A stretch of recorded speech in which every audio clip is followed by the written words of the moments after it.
Hi, I'm Melanie Morris, a PhD student, change strategist, and book lover. Welcome to day 5 of my 7-part vlog series on cultivating high-performance, mission-driven teams.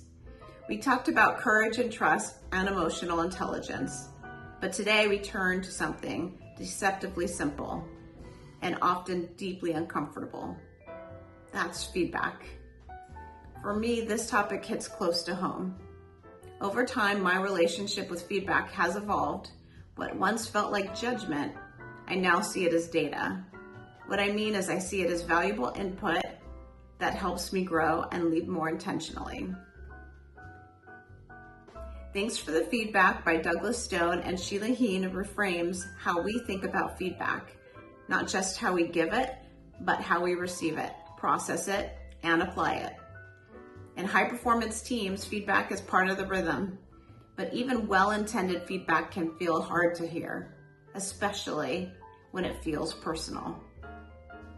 Thanks for the Feedback reminds us that receiving feedback isn't just about willingness, it's a skill we can build. It requires curiosity, emotional intelligence, and the ability to stay open, even when it's uncomfortable. Let's talk about what often gets in the way. Feedback triggers are internal reactions, often automatic, that shape how we take in feedback as it's happening. 3 triggers that can block feedback. 1. Truth triggers. We shut down when we think feedback is inaccurate. 2. Relationship triggers. The source of feedback gets in the way of the message. 2. Identity triggers. It touches something core to how we see ourselves. Any of these triggers sound familiar to you?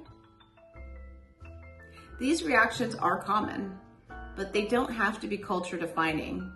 In my experience, when leaders model how to stay open, even when it's hard, it sets a powerful tone. The result, teams become more reflective, more connected, and ultimately more aligned. Take a moment to consider, how do you typically respond when feedback catches you off guard, especially when it stings? In my work with teams, growth doesn't just come from perfect delivery. It comes from building the muscle to take in the feedback, reflect, and respond with intention. That's especially true in mission-driven spaces where the work is personal and stakes are high. I often return to this mindset shift. Feedback isn't a judgment, it's a skill we can strengthen over time. If you're navigating feedback as a leader or teammate, Thanks for the Feedback offers a thoughtful, practical lens. Tomorrow, we'll shift into Outcomes and Alignment with Measure What Matters by John Doerr. Thanks for watching.